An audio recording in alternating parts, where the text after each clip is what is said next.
पंगुलंगयते गिरं यत् कृपातमहं वन्दे परमानन्दमाधवम्। ब्रजे वसन्तं नवनीतचोरं ब्रजांगनानां चतुकूलचोरम् अनेकजन्मार्जितपापचौरम् चौराग्रगण्यं पुरुषं नमामि।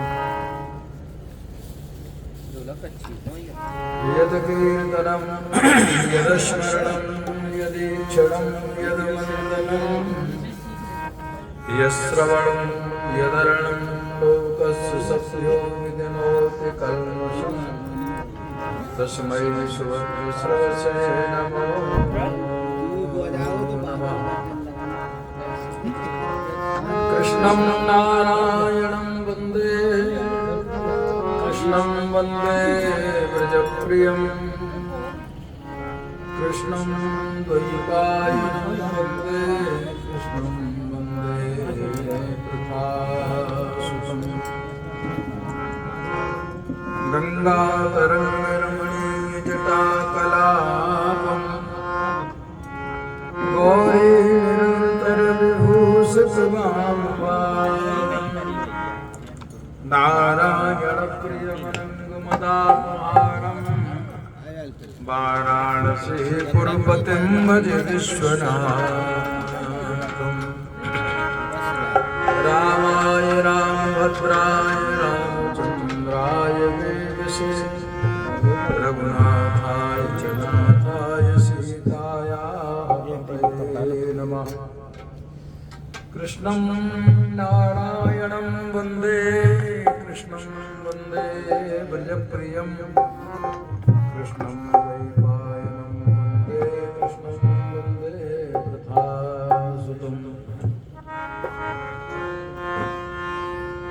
मनोजवं मारुतुल्लवेगं जितेन्द्रियं बुद्धिमतां वरिष्ठं वातात्मजं वानरयूथमुख्यं श्रीरामदूतं शरणं प्रपद्ये।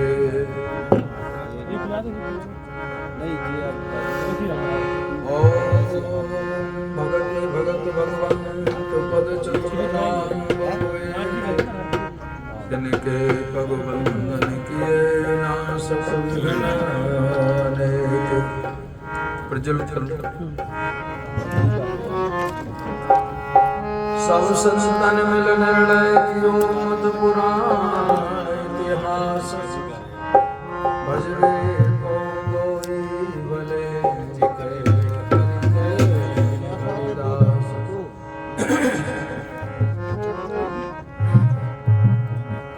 नाम संकीर्तनं यस्य सर्वपापप्रणाशनं प्रणामो दुःखशमनस्तं नमामि हरिं परं। कृष्णं नारायणं कृष्णं वन्दे व्रजप्रियं कृष्णं द्वैपायनं वन्दे कृष्णं वन्दे प्रभासुतं। बोलिए श्री वृंदावन बिहारी लाल की। हरि ओम माइदगुं भवे प्रजननं मे अस्मृतशरीरगुं सर्वगणगुं स्वतये आत्मनिरोगसगजयति प्रजां बहुलां मे करोत्तन्नं पयोरेगो अस्मासु दत्ता। पूर्वोरं करुणावतारं संसारसारं भुजगेन्द्रहारं सदा वसन्तं हृदयारविन्दे भवं भवानी शैलं नमामि। आर्तिकं समर्पयामि जलेन शीतलीकरणम्। हरि ओम जिगेन जगमय जन्तदेवास्तानि धर्माणि प्रथमान्यासन्नाते अनाकं महिमानः यत्र पूर्वे साध्याः सन्ति देवाः। नानासुगन्धिपुष्पाणि यथा कालोद्भवानि च पुष्पाञ्जलिर्मया दत्तो ग्रहाणः परमेश्वरः। मन्त्रपुष्पाञ्जलिं समर्पयामि। बैठ जाओ अपनी अपनी जगह सभी लोग।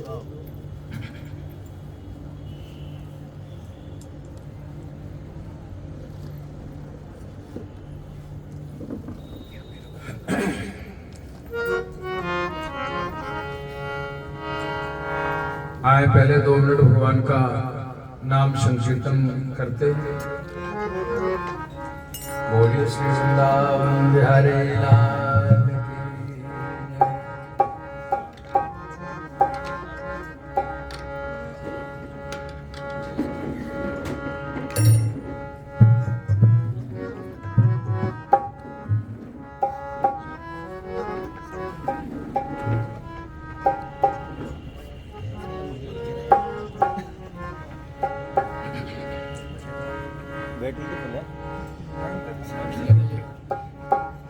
जय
भगवान की, श्री नाभा गोस्वामी जी महाराज की, श्री नामदेव जी महाराज की, सब भक्तन की, सब संतन की जय जय श्री राधे श्याम। प्रेमियों, जैसा आप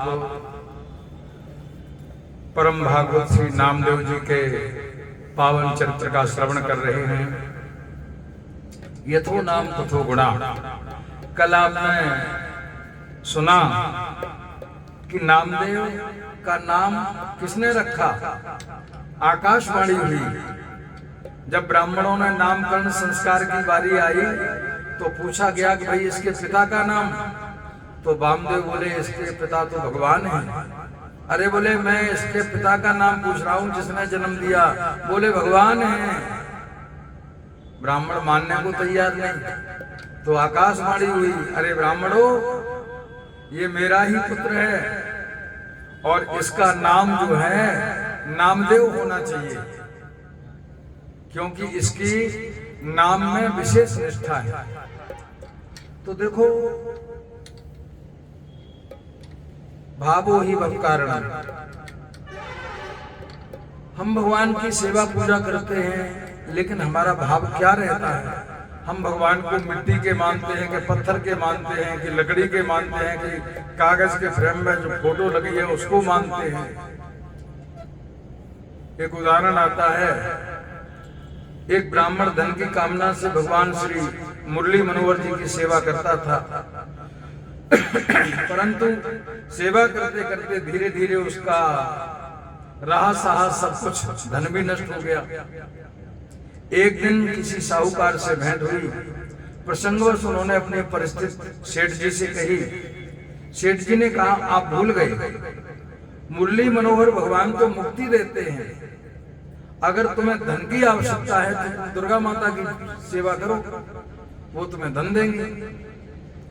बेचारे ब्राह्मण ने मरता क्या न करता मुरली मनोहर को तो ऊपर बैठा दिया अलमारी में और उनकी जगह दुर्गा माता की प्रतिष्ठा कर ली। रोज जिस विध से पूजा करते थे उसी विध से पूजा करने लगे।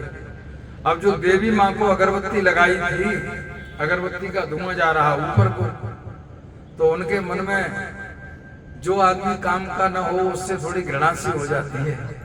उनके मन में ये बात आई कि जब मैं तुम्हारी पूजा करता रहा, तुमने हमें फल तो कुछ दिया नहीं, ये अगरबत्ती मैंने लगाई है देवी माँ को और इसका धुआं तुम क्यों ले रहे हो? तो उन्होंने थोड़ी सी जो है रुई ली और उनकी नाक में फिट करने लगे। बोले धुआं भी नहीं लेने देंगे तुम्हें। जैसे नाक में रुई लगाने लगे, इतना में तो मुरली मनोहर की मूर्ति फट गई और साक्षात भगवान प्रकट हो गए। बोले वरदान मांग लो। अरे बोले, अब तो बेचारा कांपने लगा, रोमांचित हो गया। बोले महाराज हमारी कोई गलती नहीं, पंडित जी ने जितनी विध बताई मैंने उस हिसाब से पूजा की। अब हमें क्या पता कि नाक में रुई लगाना ही भूल गए थे, इसी से आप खुश होंगे। एक ही विधान रह गया था, भोग पूजा सेवा आरती फूल माला सब करते थे, लेकिन नाक में रुई नहीं लगाते थे, इसलिए आप खुश नहीं हुए। ठाकुर जी ने कहा बात ये नहीं है, अब तक तुम मुझे पत्थर की प्रतिमा समझते थे, लेकिन आज तुम्हारे मन में ये बात आई, ये तो सचमुच के ठाकुर हैं, तभी तो धुआं ले रहे हैं। आज तुमने सच का माना तो मैं सच में परिचय देना, पत्थर की मूर्ति का परिचय देगी। तो कहने का तात्पर्य, प्रतिमा मंत्र मूर्तेषु दैवज्ञ भेषजे गुरु। याद रखो ये 6 चीजें, प्रतिमा में, मंत्र में, मूर्ति में, गुरु में, तीर्थ में। यादृशी भावना तस्य सिद्धि भवति तादृशी। इनमें आप जैसी भावना रखोगे वैसा ही आपको फल प्राप्त होगा। आप कहो कि ये तो पत्थर के भगवान है, भगवान बोले मैं बिल्कुल पत्थर का मिट्टी का। आप कहो सचमुच के हैं तो भगवान सचमुच के हैं। भगवान के मंदिर में भी लोग जाते हैं, दुनिया जा रही है, हम भी जा रहे हैं, लेकिन ऐसा भाव किसी किसी के मन में आता है कि ये तो साक्षात है। अगर ये भाव आया तो ही मतलब है, और नहीं तो फिर परिश्रम करने से कोई फायदा नहीं। तो प्रतिमा में, मंत्र में इसी तरह से मंत्र है, मंत्र तो वही है, राम राम सब कोई जपे, ठग ठाकुर और चोर, लेकिन बिना प्रेम रीजत नहीं तुलसी नंद किशोर। चोर भी राम नाम लेता है, संत भी राम नाम जपते हैं, भगवान शंकर भी राम नाम जपते हैं, हनुमान जी राम नाम जपते हैं, शिव पार्वती तुम पुनः राम राम दिन राती, सागर जपह अनंग अराती। तो लिखा है कि भगवान के नाम की महिमा ज्यादातर देवताओं में 3 लोगों ने जानी, जान भुसुंड शंभु गिरिजाऊ, या तो पार्वती जी ने, या शंकर जी ने, और या काकभुसुंड ने अच्छी तरह से भगवान के नाम की महिमा को समझा। तो गुरु में बहुत से लोग गुरु को अरे बोले, जैसे हम हर मास के हम दाल रोटी खाते हैं, वैसे हमारे गुरुजी दाल रोटी खाते हैं, जैसे हम वैसे वो। गुरुजी कोई राय दें तो उनकी राय तो पूरी मानोगे नहीं, अपनी जरूर उसमें राय दोगे बीच में, ऐसा नहीं, ऐसा होता। फिर काहे के गुरु को काहे के चेला है। कहने का तात्पर्य कि अगर संत की बात को ध्यान रखो, नोट करो इस बात को, शास्त्र की बात को और गुरु की बात को ज्यों का त्यों मान लेना श्रद्धा है, और इसमें अगर तुमने अगर मगर तगर लगाई बस न वो मतलब फलित होगा ही नहीं। संत की बात, शास्त्र की बात और गुरु की बात, श्रद्धा उसे कहते हैं कि उसमें अपने तरफ से कोई विचार ही नहीं है, ज्यों का त्यों मान लेना, ये श्रद्धा का उदाहरण है। उसमें अपनी राय पेश करना, तो श्रद्धा कहाँ रही, वो तो काम गया। एक महाराज जी थे, अपने चित्त पर चित्त के, सीधा साधा व्यक्ति बहुत परेशान था, उन्होंने मंत्र दे दिया और मंत्र से उसका काम सफल हो गया। सफल होने के बाद अब एक दिन पहुंचा, बोले गुरुजी हाँ, बोलो इसका विधान और बता दो। बोले अच्छा हाँ। तो उन्होंने सारी कृपा वापस ले ली, बोले जाओ, अब इतना ही विधान था कि आज के बाद तुम जैसे पहले थे वैसे फिर हो जाओ। वही विधान का मतलब तुम्हें हमने जो बताया उससे तुम्हारा काम हो गया, अब तुम विधान होके सिद्ध होना चाह रहे हो है? तो ऐसा नहीं होता है। संत गुरु और शास्त्र की बात को ज्यों का त्यों मान लेना ही श्रद्धा मानी जाती है, अपनी तरफ से कोई उसमें युक्ति नहीं लगानी है। तो जब वो पत्थर की प्रतिमा को तोड़ के ठाकुर जी प्रकट हुए, उन्होंने यही कहा कि अब तक तो तुमने मुझे पत्थर के मूर्ति माना था, लेकिन आज तुमने मुझे सचमुच का भगवान माना, तो मैं प्रत्यक्ष प्रकट हो रहा हूँ। और जो भगवान कहते हैं कि पत्रम पुष्पम, गीता में पत्रम पुष्पम फलम तोयम, ध्यान दो, यो में भक्त्याम प्रेक्षते। ठाकुर जी ये नहीं कि वो बहुत महंगी मिठाई पसंद करते हो, बहुत महंगे फूल पसंद करते हो, बहुत महंगे कपड़े पसंद करते हो। ध्यान दो, गीता का श्लोक भगवान के वाक्य हैं, पत्रम पुष्पम फलम तोयम यो माम भक्त्याम प्रेक्षते। पत्र पुष्प फल जल कुछ भी जो मुझे भक्ति पूर्वक अर्पण करता है, उसका मैं प्रत्यक्ष प्रकट होकर ग्रहण करता हूं। पत्रम का उदाहरण दिया उन्होंने रुक्मिणी जी। रुक्मिणी जी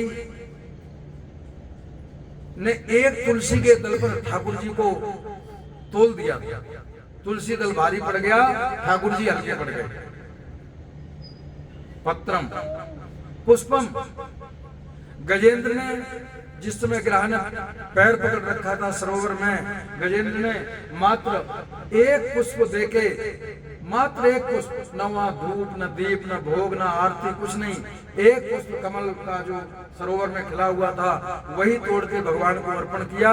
और भगवान एक पुष्प के लिए ऊपर से भूपर आके और तत्काल गजेंद्र का गजेंद्र को बचा लेते हैं, ग्राह का उद्धार कर देते हैं। पुष्पम फलम, शबरी माता भगवान को फल अर्पण करती हैं, और फल भी कैसे, जैसे अपन आज बेर तोड़ के लाए हैं, मतलब फल भी चक चक के रखती थी बेचारी। ये भाव नहीं उसमें झूठे मीठे का, ये भाव था कि कहीं खट्टा ना पहुंच जाए ठाकुर जी पे, तो पहले चख लेती थी, जब मीठा होता था तो ठाकुर जी के लिए रख लेती थी। मतलब ये भाव में इतनी डूबी है कि उसे पता ही नहीं है। अब भगवान तो हृदय में बैठे हैं, भगवान आनंद ले रहे हैं, भगवान के यहाँ कोई भेदभाव नहीं है। पत्रम पुष्पम फलम तोयम, तोयम कहते हैं जल को। द्रौपदी का जब चीरहरण होने लगा तो द्रौपदी ने कोई भी सामग्री नहीं थी, मात्र 2 आंसू भगवान के लिए अर्पण किए, उसी में भगवान ने जो है वस्त्रावतार लेके द्रौपदी की लाज रखी। तो भगवान वस्तु ग्रहण नहीं करता है, भावग्राही जनार्दना, भगवान सिर्फ भाव को ग्रहण करते हैं कि आपके अंदर भाव क्या है। भाव बिन सब कुछ दे डाले मैं कभी लेता नहीं, भाव से एक फूल भी दे तो मुझे स्वीकार है। भाव वही भव कारणम। तो नामदेव महाराज के हाथ का भगवान ने दूध पिया प्रत्यक्ष प्रकट होके। अब उनके नाना बामदेव 3-4 दिन के लिए बाहर गए हुए थे, आज बाहर से लौट के आए हैं, तो उन्होंने थोड़ा सा पूछा कि भाई भगवान की सेवा पूजा में कोई त्रुटि तो नहीं रह गई, कोई कमी तो नहीं रही। जब ये पूछा तो महाराज बताते हैं,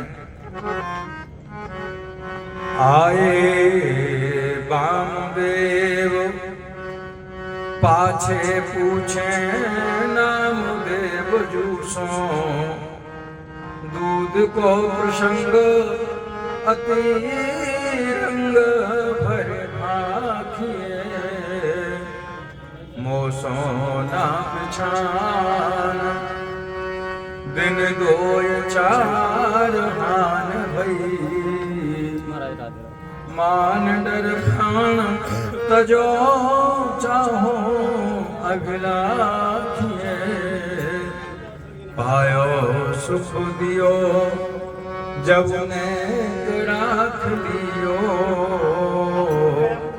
मैं तो जियो सुन बातें कही प्यासो कौन साखियो, धर्यो ये पियो अर्यो प्यायो सुख पायो नाना, या मेले दिखायो भक्त बस रस चाखिए, आए बामदेव। जब बामदेव भगवान यात्रा से वापस आए तो उन्होंने पूछा कि नामदेव ठाकुर जी की सेवा पूजा कैसी रही। तो ठाकुर जी कहते हैं कि नाना, भगवान की जान पहचान तो हमसे थी नहीं, इसी कारण से 2 दिन तो बड़ी हानि हुई। 2 दिन तो उन्होंने बिल्कुल दूध को हाथ भी नहीं लगाया। फिर तीसरे दिन आपका भय मानकर मैंने प्राण छोड़ना चाहा। मैंने कहा कि नाना जी आने वाले हैं और अगर इन्होंने दूध नहीं पिया तो मुझे सेवा से निवृत्त कर देंगे। इसलिए मैंने सोचा कि जब ये शरीर सेवा के लायक ही नहीं है तो अच्छा है कि शरीर ही खत्म कर दिया जाए। मैंने जैसे छुरी लेके गले पे रखी वैसे ही इन्होंने दूध का कटोरा उठा लिया और दूध पीने लगे। बामदेव को विश्वास ही नहीं हो रहा। अरे बोले ऐसे कह रहा है कहीं भगवान दूध पीते, क्योंकि इनके हाथ से नहीं पिया। वो तो भोग लगाते थे, परंपरा चली आ रही है जैसी। मेरी प्रार्थना करने पर जब थोड़ा दूध प्रकट प्रसाद उन्होंने रहने दिया तब मैं उसे पीकर इस प्रकार जीवित रहा, नहीं तो मर ही जाता। ये सुनकर बामदेव जी ने कहा मेरे सामने फिर पिलाओ तब मैं जानू। अरे बोले अब तो पी रहे हैं, अब क्या दिक्कत है? दूध कटोरे में दूध भरा और जैसे ही ठाकुर जी के सामने रखा, पर्दा डाल दिया और बोले महाराज पियो। भगवान की सेवा के लिए कोई मंत्र नहीं है, एक ही मंत्र है, सिर्फ प्रेम। पोथी पढ़ पढ़ जगमुआ पंडित भया न कोई, और 2.5 अक्षर प्रेम का पढ़े सो पंडित हो। वो कोई भी हो, जैसे मैंने अभी आपको बताया कि पत्रम पुष्पम फलम तोयम यो माम भक्त्याम वृक्षति। भगवान कहते हैं पत्र पुष्प फल जल कुछ भी मुझे प्रेम से अर्पण करो, मैं प्रत्यक्ष प्रकट होकर ग्रहण करता हूं। तो नामदेव ने तो अब चूंकि वामदेव बैठे हैं तो भगवान संकुचित, भगवान सोचने लगे यार इनके हाथ से तो मैंने कभी पिया नहीं और आज पी लेता हूं तो ये क्या सोचेंगे। इस उद्देश्य से दूध नहीं पिया, पर्दा खोला, कटोरा वैसे ही रखा। बोले मैंने कही थी, वैसे झूठ और बोलना सीख गए तुम। नामदेव बोले अब तो डबल आप, एक तो मतलब मैं झूठा और सिद्ध हो रहा हूं। जैसे ये बात कही तत्काल छुरी उठाई वही कल वाली, और जैसे ही सच में गर्दन काटने को चले फिर से एकदम से कटोरा हाथ में लेके गट गट गट गट पीने लगे। जब दूध पिया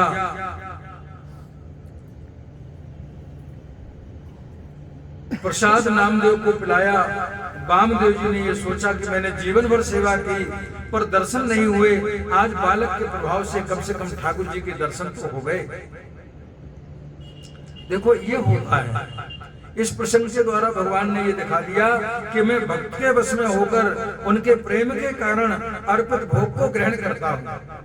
न भगवान को भूख लगती है, न प्यास लगती है, न सर्दी लगती है, न गर्मी लगती है, लेकिन भक्त बढ़िया मखमल की रजाई उड़ाते हैं, ठाकुर जी को एसी लगाते हैं, कूलर चलाते हैं। क्यों?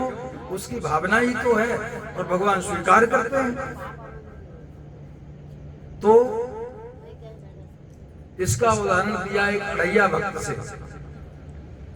अड़ैया भक्त 2.5 सेर खाता था। 2.5 सेर खाएगा वो करेगा क्या? खाए और वहीं लुढ़क जाए, खाए और वहीं लुढ़क जाए। घर वालों ने भगा दिया, बोले भगो यहां से, काम दाम कुछ नहीं, 2.5 सेर खाते हो, कौन तुम्हारे लिए कमा कमा के लाए? घर से निकाल दिया।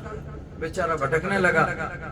भटकते भटकते एक मंदिर के सामने होकर गुजरे तो वहां 3-4 साधु महात्मा बड़े मोटे मोटे हट्टे कट्टे बैठे।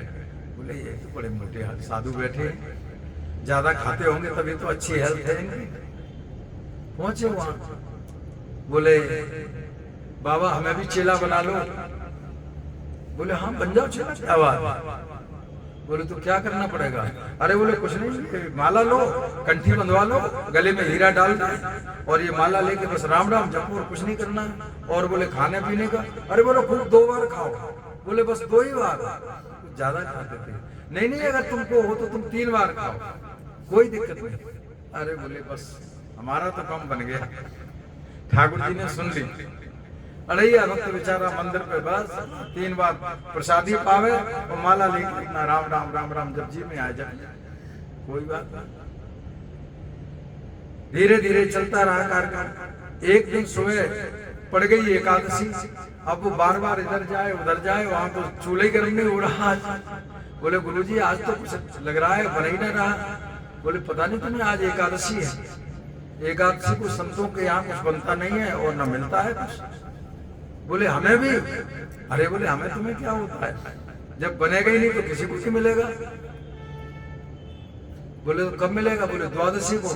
बोले हम तो मर ही जाएंगे, द्वादशी हम तो देख ही नहीं पाएंगे। क्यों? बोले ऐसी ऐसी बात। गुरुजी ने कहा ये बड़ी आफत है, बताओ। गुरुजी ने कहा चलो एक काम करो, तुम यहाँ से सीधा सामान ले जाओ, बना लेते हो कुछ टिक्कर भोजन? अरे बोले मरता क्या न करता, जैसा कुछ होगा देखा जाएगा। बोले ये आलू ले जाओ, सीधा ले जाओ, दाल चावल आटा ले जाओ और जंगल में जाके बनाना, वही पा लेना। बोले वाह ये काम बन गया।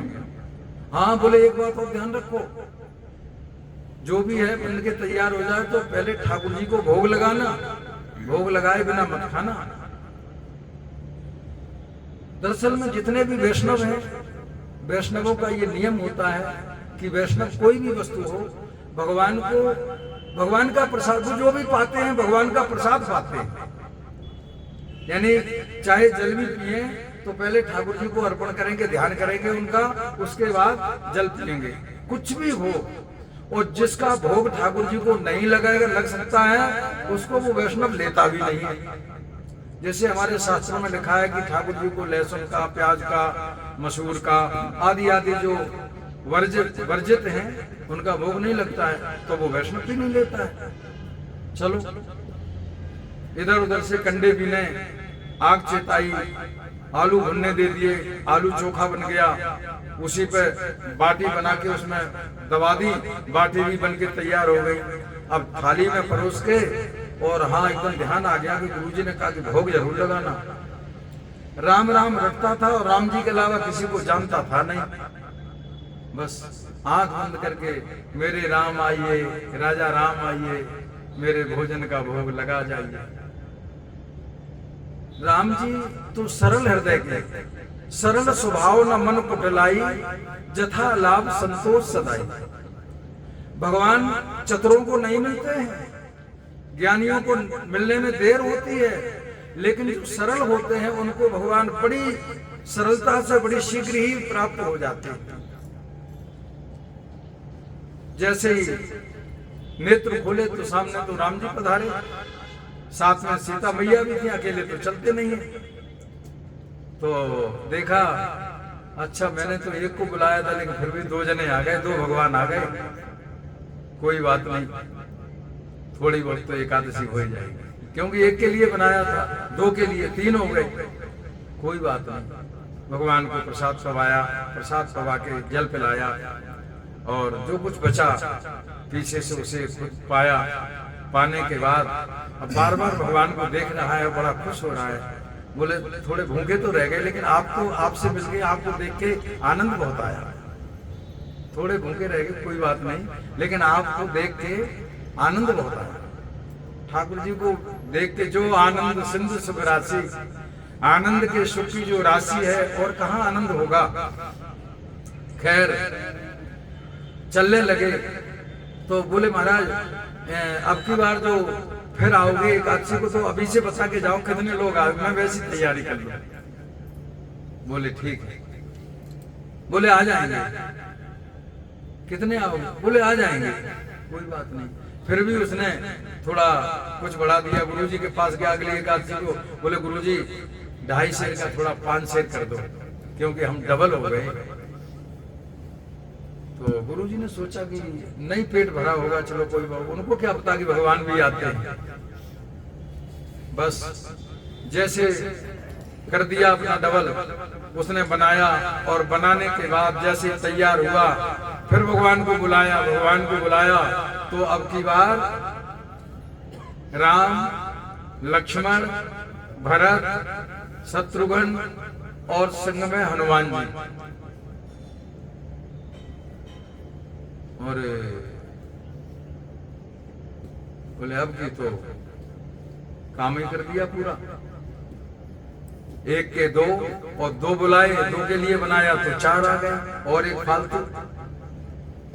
चलो फिर भी पूछा, ये भाई साहब आपके साथ कौन है? लक्ष्मण जी को इशारा करके। श्री राम जी ने कहा ये हमारा छोटा भाई। बोले सच में? लक्ष्मण बोले अच्छा स्वागत हुआ है। बताओ, खाने के लिए परिचय देना पड़ रहा है। जो भरत जी कहते हैं विश्व भरण पोषण कर जोई, आज उसके खाने की तलाशी ली जा रही है। चलो कोई बात नहीं, सीधा सरल भक्त है। प्रेम से भोजन पवाया। भोजन पवाने के बाद आनंद से बार बार भगवान के दर्शन कर रहा है, आनंद ले रहा है। अब उसे शक हो गया कि अब की बार इतने लोग आए तो अगली बार और आएंगे, अगली बार और आएंगे। तो गुरुजी के पास अगली एकादशी, गुरुजी अब तो 7.5 सेर कर देना आटा। बोले क्यों? बहुत भगवान आते हैं वहां तो। गुरुजी ने समझा इतना तो खा नहीं सकता, जरूर ये बेचता होगा। 7.5 तो कर दिया, लेकिन पीछे एक आदमी लगा दिया, साथ में पीछे से आप भी चल दिए। बोले देखें ये क्या करता है। जब वहां पर पहुंचे तो उसने तो जैसा का तैसा सब रख दिया और आराम से भगवान को बुला लिया। भगवान को बुलाए तो अब की बात तो पूरा का पूरा मंडल, चारों भाई, हनुमान जी, सीता जी, और जब आ गए तो बोले कहाँ है वो? बोले मैंने बनाया ही नहीं। बोले क्यों? बोले जब हमें कुछ मिलना ही नहीं है, इतनी भीड़ हो गई तो हम बनाए क्या? ये रखा है, सीधा बनाओ और खाओ। बोले वाह भाई, ठाकुर जी अपने भक्तों के साथ ऐसी लीला करते हैं। बेचारे हनुमान जी पूंछ से पूंछा लगा रहे हैं, लक्ष्मण लकड़ी और कंडे बीनने गए हैं, सीता जी रसोई बनाने में लग जाती हैं। भगवान ने भी कुछ इच्छा जाहिर की, बोले नहीं प्रभु आप तो बैठो, सब हो जाएगा। अब जब प्रसाद बनके तैयार हुआ तो आकाश मंडल से सिद्धों के दल, क्योंकि स्वयं ठाकुर जी के हाथ का प्रसाद है, एक किनका भी मिल जाएगा तो उद्धार हो जाएगा। सिद्धों के दल उतरने लगे भंडारे में, और भंडारा चालू है, आनंद ले रहा है। अब वो तो भक्त तो आनंद ले रहा है, और गुरुजी से कहा कि गुरुजी देखो जरा। गुरुजी बोले हमें तो कोई नहीं दिखाई दे रहा, हमें तो तुम दिखाई दे रहे हो या हम दिखाई दे रहे हो। अरे बोले इतनी भीड़ आपको कोई दिखाई नहीं दे रहा? बोले नहीं। भगवान से कहा, बोले आप हमारे गुरुजी को दिखाई क्यों नहीं दे रहे? भगवान ने कहा कि तुम्हारे गुरुजी को दर्शन नहीं देंगे। बोले क्यों? हमारे गुरुजी इतने पढ़े लिखे योग विद्वान। बोले इसमें कोई कसर नहीं। बोले फिर क्या कमी रह गई, फिर क्यों नहीं उनको दर्शन दे रहे? बोले सब सही है, लेकिन जितने तुम सरल हो ना, इतने तुम्हारे गुरुजी सरल नहीं। और गुरुजी ने ये बात सुन ली।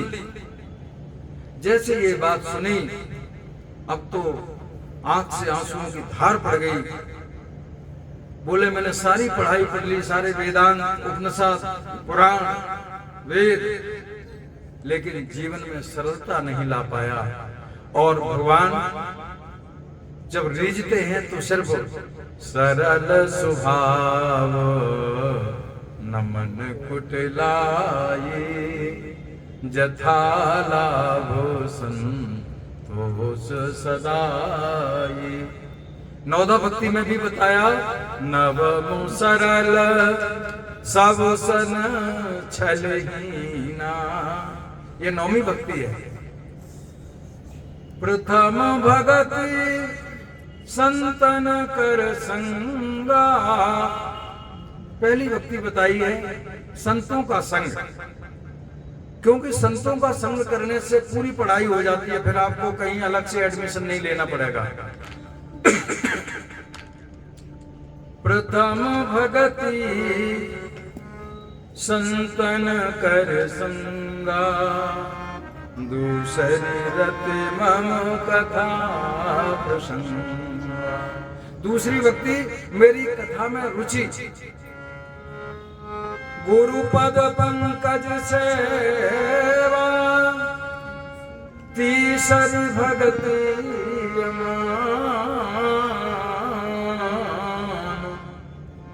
गुरु के चरणों में, गुरु पद पंकज सेवा, सेवा करना, ये तीसरी, कुछ मत करो, सिर्फ गुरु की सेवा करो। तीसरी भगत वो चौथी भगति मम गुण गण करे कपट तजगान। चौथी भक्ति भगवान के गुणानुवादों को कपट रहित होके वर्णन करना। आगे बोले मंत्र जाप मम दृढ़ विश्वासा, पंचम भजन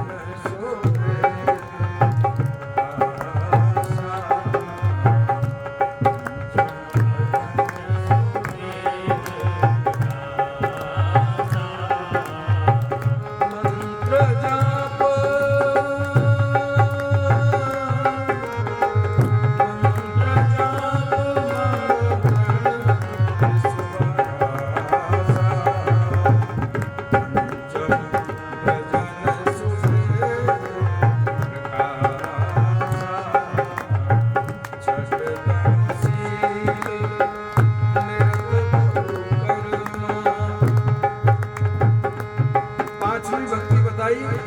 गुरु के द्वारा दिए हुए मंत्र को दृढ़ विश्वास, जपते तो हैं लेकिन विश्वास के नहीं, और विश्वास भी है तो उस विश्वास में दृढ़ता नहीं है। मंत्र जाप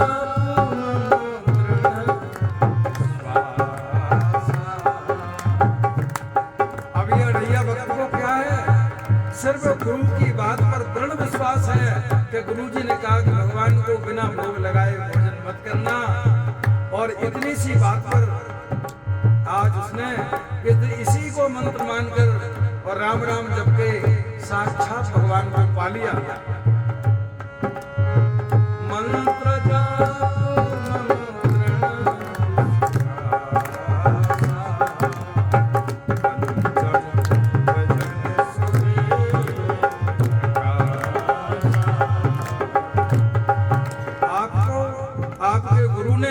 जो भी मंत्र दिया है वो कल्प वृक्ष है, और उस कल्प वृक्ष को पाने के बाद भी लोग ये कहते हैं कोई गुरु बना लिए, वो मंत्र भी जप रहे हैं, लेकिन महाराज ये काम कैसे होगा? अरे अब तुम्हें क्या बताएं, जब कल्प वृक्ष यानी जिसके नीचे बैठने के बाद आपकी हर मनसा पूर्ण होती है, उसके बाद पूछ रहे हो कि और कैसे होगा?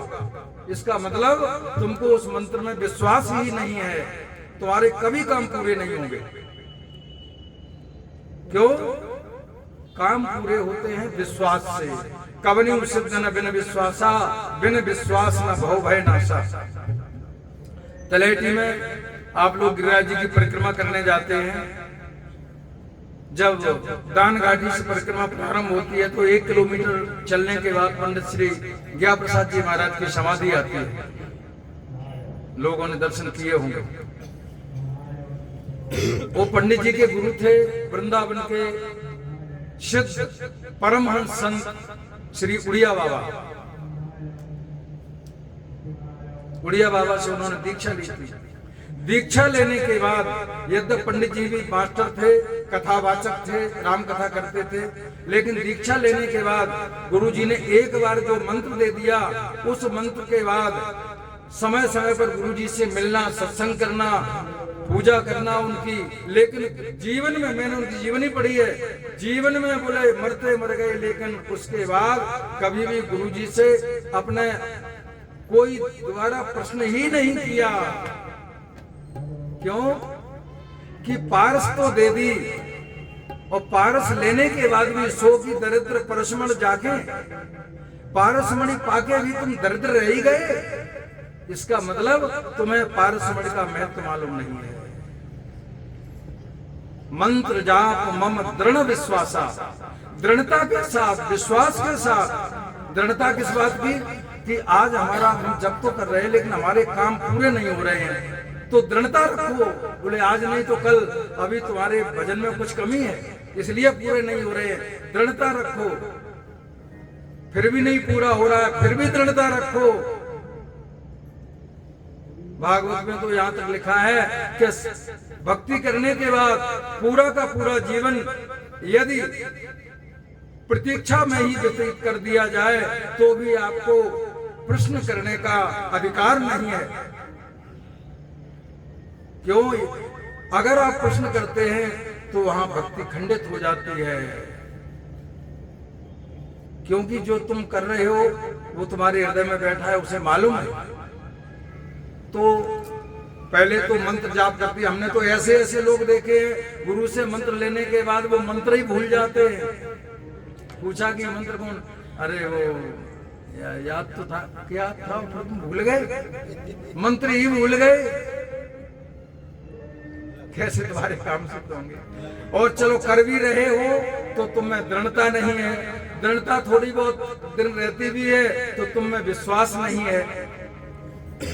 गुरु दीक्षा लेने के बाद, दृढ़ता के साथ मंत्र जाप करने के बाद दुनिया का कोई ऐसा काम नहीं है जो आपको उसके लिए कोई दूसरा साधन अपनाना पड़े। एक ही साधे सब सदे और सब साधो सब जाएं। ये गुरु मंत्र ही एक ऐसी औषधि है हर कार्य के लिए। कोई भी चाहे भौतिक हो, वो कहते हैं लोक लाहु पर लोक निवाहु। लोक में तो लाभ देगा ही देगा, ये परलोक परमार्थ भी सुधारता है। यही तुम्हारा माता है, यही पिता है, यही भाई है, यही बंधु है, सब कुछ यही है। तो ये पांचवी भक्ति बताइए। और कहते हैं छठवें में, बोले छठ दमशील, इंद्रियों का दमन। हमारी इंद्रियां जो चंचल हो रही हैं, निरत बहु कर्मा निरत निरंतर सज्जन धर्मा। इंद्रियों को वश में रख के निरंतर जो सज्जन लोगों का धर्म होता है। अब सज्जन कौन है? सज्जन की परिभाषा भी गोस्वामी जी ने रामायण में ही दी है। जननी जनक बंधु सुत दारा, तन धन भवन सुहृद परिवारा, सबकी ममता ताग बटोरी, मम पद मन ही बांध बर डोरी, अस सज्जन मम उर्वस कैसे, लोभी हृदय बसे धन जैसे। ये सज्जन की परिभाषा है। तो निरत निरंतर सज्जन धर्मा, सज्जन पुरुषों के धर्म का निर्वाह करते हुए इंद्रियों का संयम रखो। ये छठवीं भक्ति है। सातवीं भक्ति बताते हैं, सातम मोह मैं सब जग देखा। ये नामदेव जी की भक्ति आ गई। मोह में सब जग देखा, बोले जितने भी स्वरूप हैं सब भगवान के ही स्वरूप हैं। लेकिन जहां पर संत की बात आती है तो मोते अधिक संत कर लेखा। भगवान से भी ज्यादा जो भगवान के भक्तों को मानता है। क्यों? बोले हरि दुर्लभ नहीं जगत में, दुर्लभ हरिजन होए। हरि हेरिया सब जग मिला, लेकिन हरिजन कहूँ एक होए। भगवान तो हरि सर्वत्र सर्वदा, लेकिन हरिजन सर्वदा नहीं है, सब जगह नहीं है। लाख बार हरि हरि कहो, वो एक बार हरिदास। लाख बार हरि हरि कहो, एक बार हरिदास। तो नाभा गोस्वामी जी कहते हैं कि सीता राम प्रसन्न हो, भाखे नाभादास। कितनी बढ़िया बात कही है नाभा गोस्वामी जी ने कि लाख बार हरि हरि कहो, वो एक बार हरिदास। सीता राम प्रसन्न हो, भाखे नाभादास। मतलब मोते अधिक संत कर लेखा। अगर संत मिल जाएं तो ये समझो कि आज तो जो रविदास जी थे, रविदास जी इसी भक्ति को मानते थे। जब उनके यहाँ संत लोग पधारते थे तो वो बस उस दिन उत्सव मनाते थे। कहते थे, बोले आज के दिवस को, आज के दिवस को मैं जाऊं बलिहारा, मेरे घर आयो राजा राम जी का प्यारा।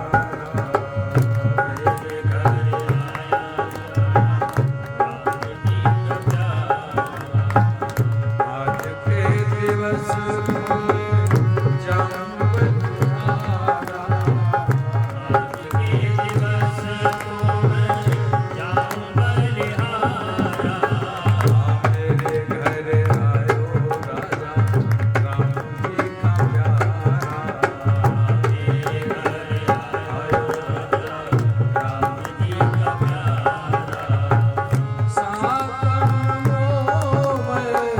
सब जग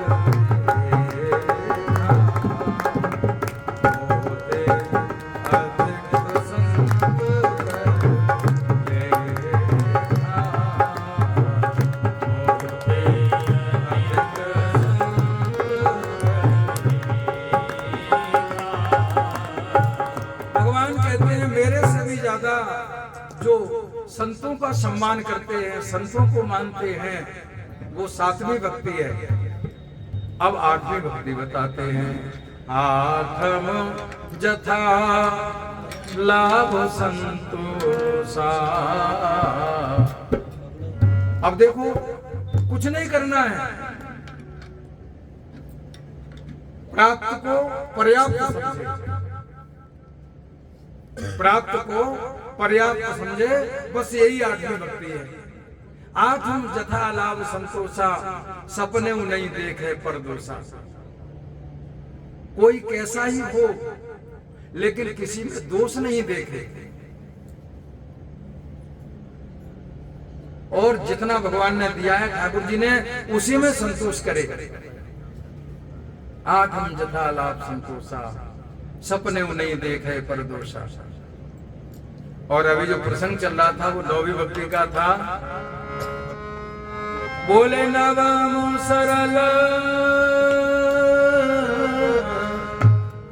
अरे ये आठ में भी एक भी अगर तुम्हारे बस की नहीं है तो ये तो बिल्कुल सबसे सरल भक्ति है, इसलिए इसको सरल कर दिया। ठाकुर जी कहते हैं नवम सरल सब सन छलती मम परोस ये हरस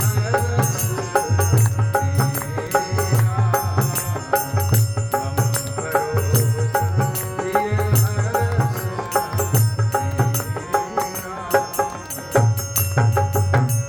नवम सरल सब सन छल हीना, मतलब जो अपना व्यवहार हो वो निर्मल मन जन सो मोहि पावा, मोह कपट छल छिद्र न भावा। बस एक छोटे से गुण पर ठाकुर जी उस अड़ैया भक्त से प्रसन्न हो गए और उसे दर्शन दे रहे हैं। गुरु जी रो रहे हैं कि मेरे अंदर सारी विद्याएं आ गई लेकिन मैं सरल नहीं बन पाया, और यही अवगुण के कारण हमें भगवान दर्शन नहीं दे रहे।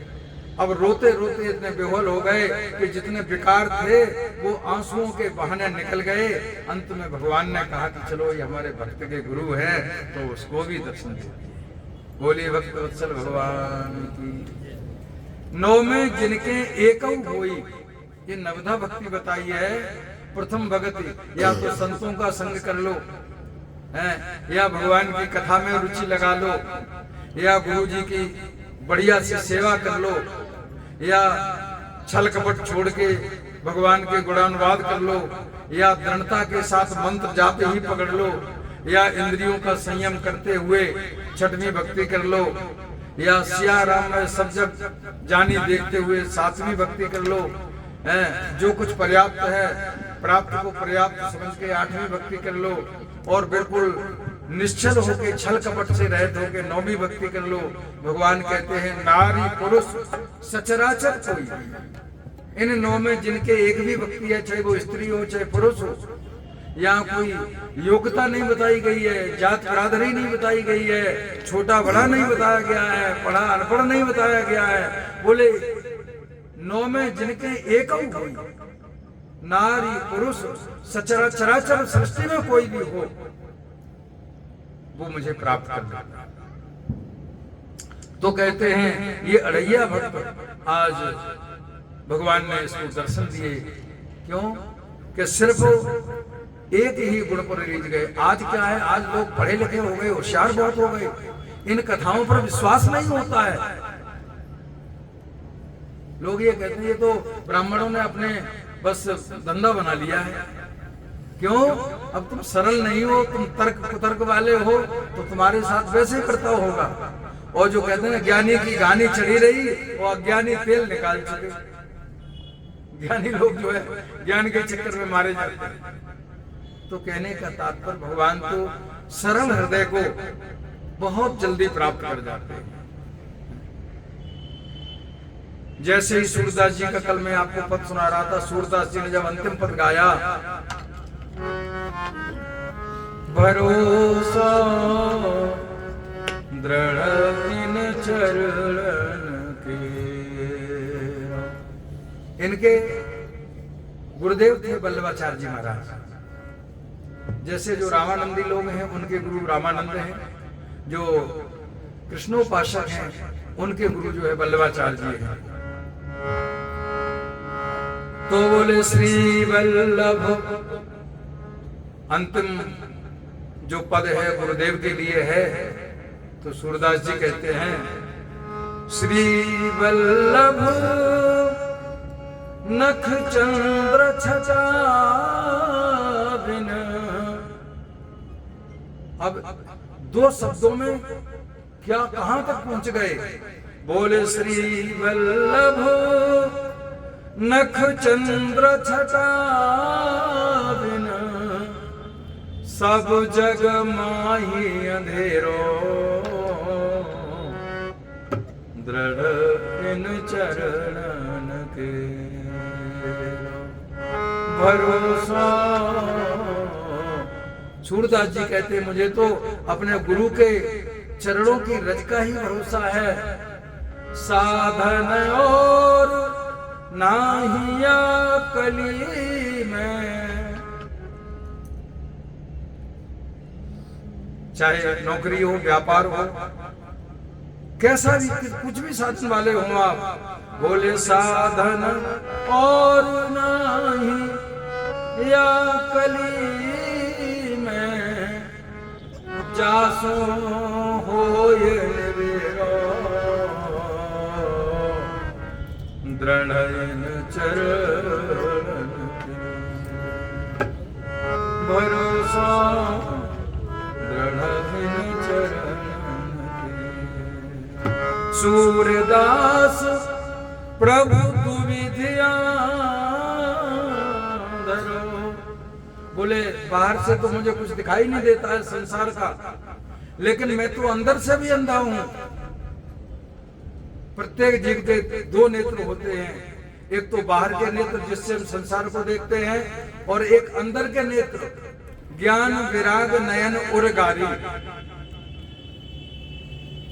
ज्ञान का नेत्र और वैराग्य का नेत्र। तो बोले मेरे अंदर तो एक भी नेत्र नहीं है। सूरदास प्रभु दुविधिया धरो, बिना मूल को चेरो दृढ़ चरण भरोसा, जिसे इतना भरोसा है अपने गुरु चरणों पर, बस ये पद गा के सूरदास ने दोबारा कोई पद नहीं गाया, समाधि ली, ठाकुर जी ने कृपा कर दी और भवसागर पार हो गया। बोलिए भक्तवत्सल भगवान की। तो महाराज कहते हैं कि आज ठाकुर जी कहते हैं कि सरल स्वभाव न मन बतलाई, जथा लाभ संतोष सदाई। जीवन में सरल बनिए, जीवन में सरल बनोगे तो आपको बहुत ज्यादा भगवान को पाने के लिए परिश्रम करने की जरूरत नहीं पड़ेगी। जितने ही सरल बनोगे उतने ही ठाकुर जी जल्दी दर्शन देंगे। जहां तक हो सरल बनिए।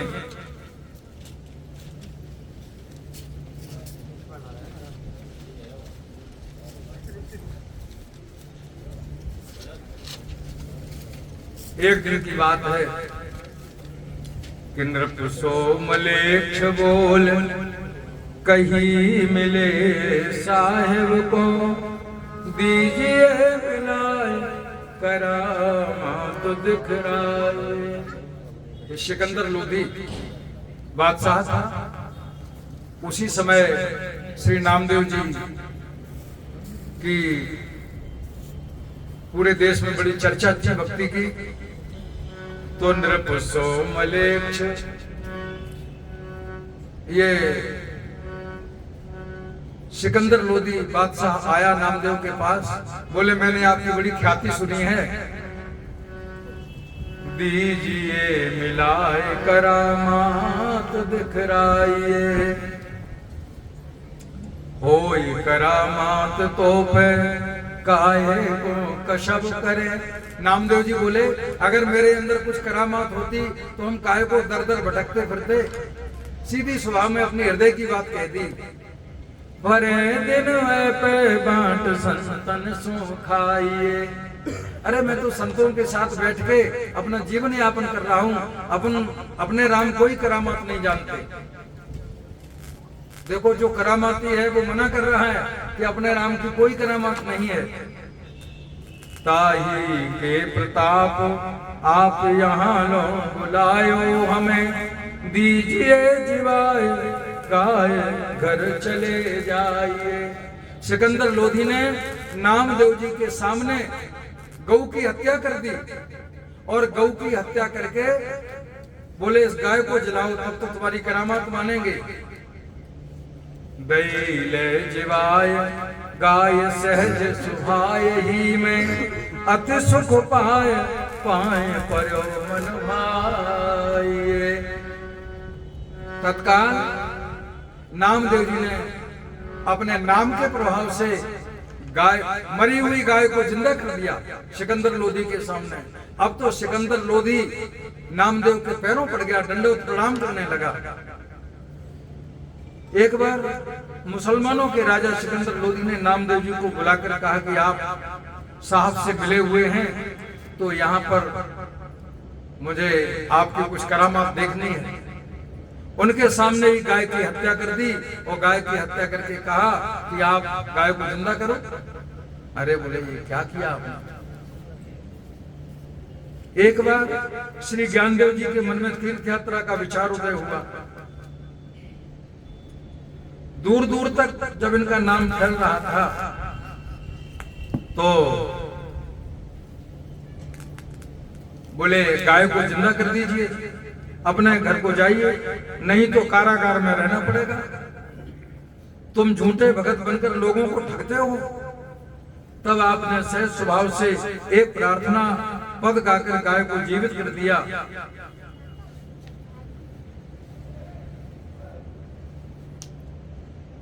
प्रभु कृपा का अनुभव करके सुखी हुए। ये देखकर बादशाह प्रसन्न हुआ और नामदेव जी के चरणों में प्रणाम किया। एक बार ज्ञानदेव जी के मन में तीर्थ यात्रा का विचार हुआ। उन्होंने सोचा कि नामदेव जी को भी संग में ले चले तो बड़ा अच्छा रहेगा। श्री ज्ञानदेव जी ने अपना मनोभाव श्री नामदेव जी से कहा तो नामदेव जी ने कहा कि मैंने तो मनसा वाचा कर्मणा अपने को श्री विठल जी के चरणों में समर्पित कर दिया है।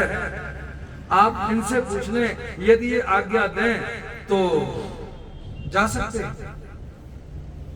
प्रेमियों, मेरे तो सर्व तीर्थ श्री विठल चरण ही हैं।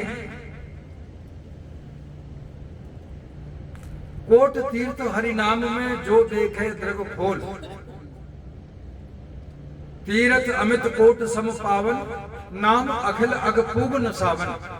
भगवान के एक नाम में सारे तीर्थों का निवास है। राम नाम सब तीर्थ स्थान, कोट तीर्थ हरि नाम में जो देखे दृग खोल। अगर चाहिए पूर्ण फल तो अंदर से बोल। जब ये देखा श्री चरण कमलों को छोड़कर कहीं जाने की इच्छा ही नहीं होती। मेरे तो सर्वतीर्थ श्री विठल जी के चरण ही है। श्री ज्ञानदेव जी ने भगवान श्री विठल जी से निवेदन किया। श्री ज्ञानदेव जी भी जोरावर भक्त थे, विठल जी से इनकार तो नहीं कर सके, परंतु ज्ञानदेव जी से बोले कि नामा मुझको अत्यंत प्रिय है, मैं एक क्षण के लिए भी इस नामदेव को छोड़ नहीं सकता, परंतु तुम्हारी इच्छा है तो ले जाओ, हमारे नामा को संभाल के रखना। हाथ पकड़ा दिया ज्ञानदेव जी के हाथों में। ये कहकर श्री विठल जी ने अपने श्री कर कमल से नामदेव जी का हाथ पकड़कर ज्ञानदेव जी के हाथ में दे दिया। तीर्थ यात्रा करते हुए श्री ज्ञानदेव जी, श्री नामदेव जी आदि वैष्णव संत मंडली श्री धाम वृंदावन का दर्शन कर कुरुक्षेत्र को प्रस्थान किया।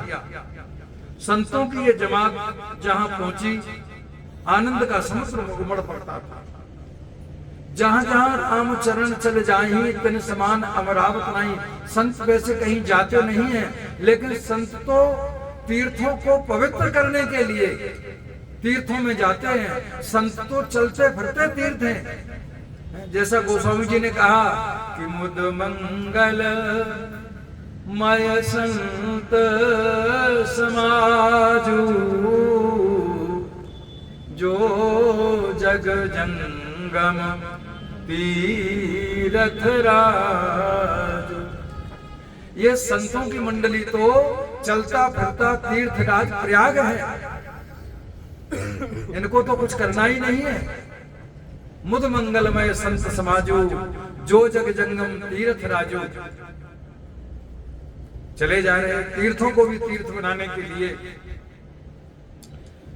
मगवासियों को अपने दर्शन उपदेश तथा कीर्तनाद से अलौकिक सुख देते हुए लोग दिल्ली पहुंचे। कीर्तन की धुन से दिल्ली गूंज उठा। यत्र तत्र सर्वत्र संतों की चर्चा होने लगी। बात बढ़ते बढ़ते दिल्लीश्वर दरबार में पहुंची। एवं बादशाह ने यह प्रशंसा सही नहीं गई, उसने परीक्षा लेने का विचार किया। नामदेव जी को दरबार में बुलाया। आगे का प्रसंग श्री प्रियादास जी वर्णन करते हैं कि बांट संतन सो खाए। हमारे यहाँ पुरानी कहावत है कि बांट खाए सो बरकत और आप खाए सो हरकत। अगर जीवन में सुख मिला है, धन बढ़ रहा है आपके पास, तो जो जल बाढ़े नाव में घर में बाढ़े दाम, दो हाथ होनी चाहिए जय सज्जन को काम। अगर भगवान ने आपको ज्ञान दिया है तो ज्ञान बांटो, धन दिया है तो धन बांटो, सुख दिया है तो सुख बांटो। लेकिन दुख दिया है तो किसी से शेयर मत करना। रह मन निज मन की व्यथा मन ही राखे बोए, सुन अठलाए हैं लोग सब बांट निकली है। क्योंकि यदि आप सुख बांटोगे तो वो सुख कई गुना होके आपके पास लौट के आएगा, और यदि आप अपना दुख शेयर करोगे, दुख बांटोगे, तो वो दुख भी कई गुना होके लौट के वापस आएगा। अब निर्णय आपने लेना है कि दुख बढ़ाना है जीवन में या दुख को समाप्त करना है। अगर दुख को खत्म करना है तो स्वयं भोग लो। आजकल एक मतलब परंपरा कहें या शिष्टाचार कहें, लोग हेलो करते और कैसे हो, तबीयत कैसी है, अरे भैया ठीक है तबीयत क्या करोगे। फिर भी मैं कहता हूं भले ही बीमार हो, लेकिन सबसे एक नहीं मैं तो बहुत अच्छा हूं एकदम। अपनी परेशानी किसी से मत कहो। हो सकता है आपका कोई प्रिय आपकी परेशानी सुन के दुखित हो जाए, तो वो जो दुख हुआ है, उसको जो दुख हुआ है, उसके दुख के कारण आपको वो दुख फिर कई गुना होकर वापस आएगा। क्योंकि जो दिया जाता है वो वापस आता है, ये प्रकृति का नियम है। जो भी हम फेंकते हैं वो वापस आता है। सुख बांटोगे तो सुख बढ़ेगा, और यदि दुख बांटोगे तो दुख बढ़ेगा। इसलिए दुख मत दो किसी को, देना है तो सुख दो। अगर दुखी और ज्यादा दुख झेलना है तुम्हें, और ज्यादा दुखी होना है तो दुख बांटो, कोई बात नहीं, ये तो तुम्हारे हाथ की बात है, स्वतंत्र हो। तो बांट के खाना बैकुंठ जाना। कभी भी घर में भी कोई चीज आ जाए तो अपने बच्चों को, बुजुर्गों को, भाइयों को, सबको मिलके उसमें सबका शेयर करो। आपके पास वैसे शास्त्र में लिखा है यावत भरियेत जठरम तावत सत्वम ही देहि नाम। जितने से अपना पेट भर जाए उतने पर ही अपना अधिकार है। यो भी मन्येत अधिकम सा स्नेतो दंडर में। यदि आप अधिक संग्रह करते हैं तो आप दंड के पात्र हैं, दंड के अधिकारी हैं। कबीरदास ने भी लिखा है कि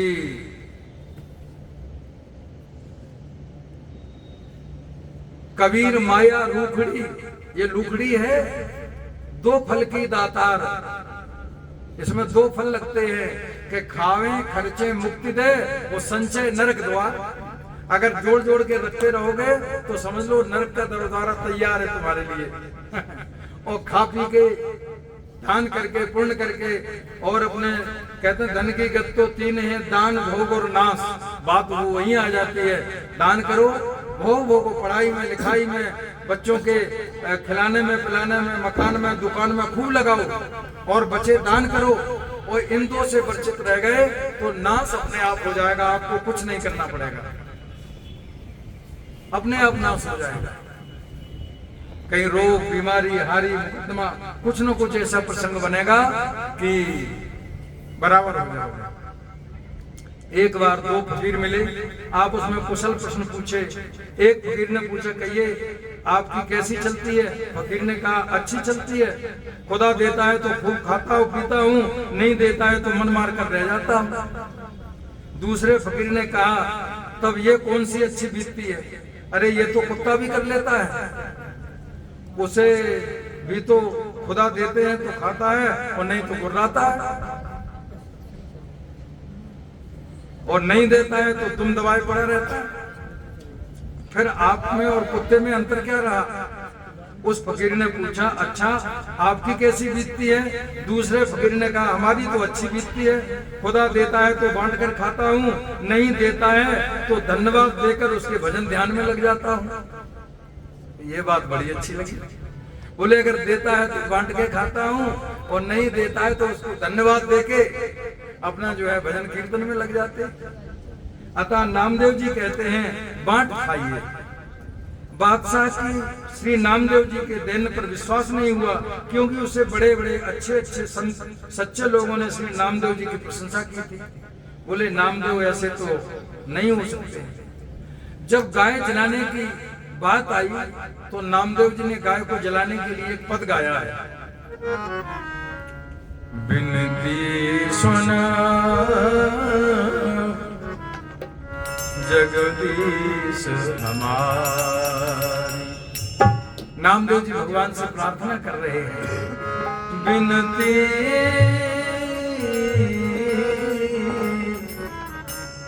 सुन जगदीश हमारी। तेरो दास आस मोह तेरी, इत कर कान मुरारी।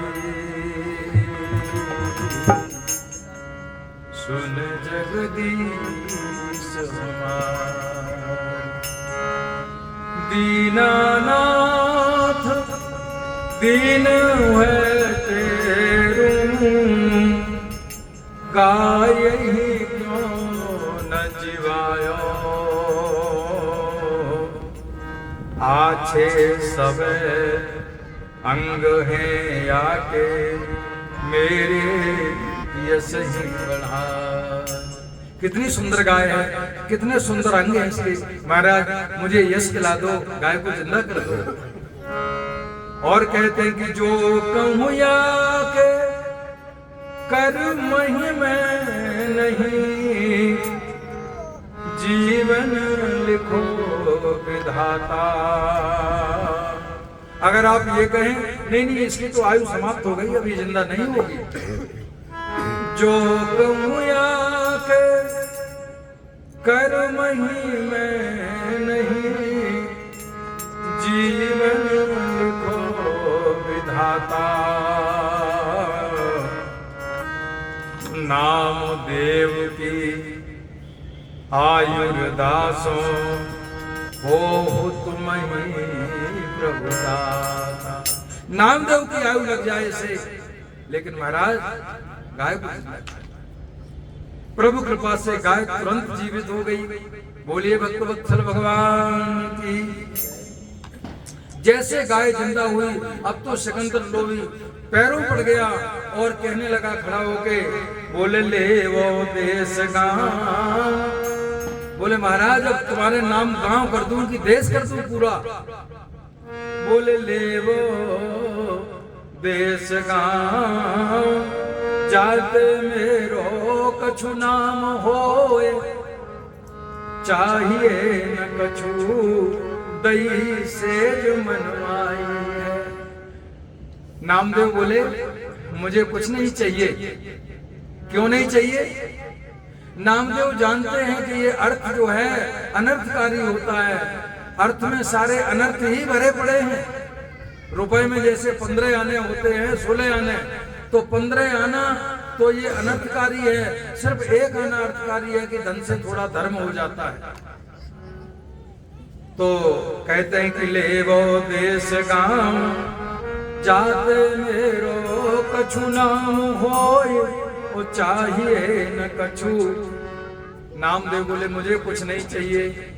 तो फिर भी क्या किया सिकंदर ने, एक दिव्य सोने की हीरे मोती जड़ी हुई एक बढ़िया सा पलंग बनवा के सेज मनमाई है, धर लई शीश, और उस शेष को 4 सिपाही साथ में किए, उनके मस्तक पर रख के बोले गुरुजी के आश्रम तक ये पलंग जो है छोड़ के आओ। धर लई शीश देव संग 10-20 नर, नाही करे आए जल माझ डार दई है। वो सिपाही लेके चले और चलते चलते जब एक नदी के पुल को क्रॉस करने लगे, पुल के बीच में पहुंचे ही वैसे ही नामदेव ने वो पलंग लिया और बीच धार में छोड़ दिया, बह गया। अब सिपाहियों के तो हवा खुशक गई, बोले अरे कमाल, इतना कीमती बादशाह के हाथ का दिया हुआ पलंग और इन्होंने तो ऐसे पानी में छोड़ दिया। सिपाहियों ने जाके बादशाह से बोला, बादशाह बोला अरे क्या फकीर है, कोई बात नहीं। फिर भी हिम्मत करके दोबारा सूचना भिजवा दी, बोले भूप सुन चौक पर, क्योंकि मतलब इतना कीमती पलंग था, राजा भी चौंक गया। भूप सुन चौक पर ल्यावो फिर आए कहो, कहीं ने कुआन के न दिखाए वो कीजे नहीं। राजा ने कहा महाराज मुझे उसी डिजाइन में एक पलंग और बनवाना है। तो कारीगर ने कहा कि वो उस पहले डिजाइन दिखाओ उसकी। तो राजा होशियार होते हैं, डायरेक्ट तो नहीं कह सकते कि तुमने क्या कर दिया क्या नहीं कर दिया। बोले अब डाल ही दिया तो आएगा कहां से।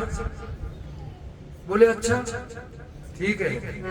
तो बोले चलो, ले गए साथ में बादशाह को, सिपाही साथ में है। बोले जलते निकस बहु भांति गहिरारी तट, जहां पर वो पलंग डाला था वहीं पर नामदेव ने जल में हाथ डाला और हाथ में सैकड़ों पलंग उसी डिजाइन के और उससे बेहतर बेहतर किनारे पर छोड़ दिए। बोले पहचान लो इसमें कौन सा तुम्हारा पलंग है। अरे भाई अब तो कमाल हो, अब क्या करें। बोले चलते निकस बहु भांति गाहिदारी तट, लीजिए पिछान देख सुध बुध गई है। अब तो बावला हो गया सिकंदर, पागल हो गया। बोले मैं तो एक पलंग के लिए परेशान था, यहाँ तो सैकड़ों पलंग ही पलंग दिखाई दे रहे हैं। ये विचित्र चमत्कार देख बादशाह ने श्री नामदेव जी से कहा आप कृपा करके कोई देश गांव आदि आदि कुछ ले लीजिए, चाहिए न कछु। देखो सही बात तो यही है कि जिसके पास राम नाम है उसे क्या चाहिए। राम नाम मणिउर बस जाके, दुख लवलेस न सपने होता के।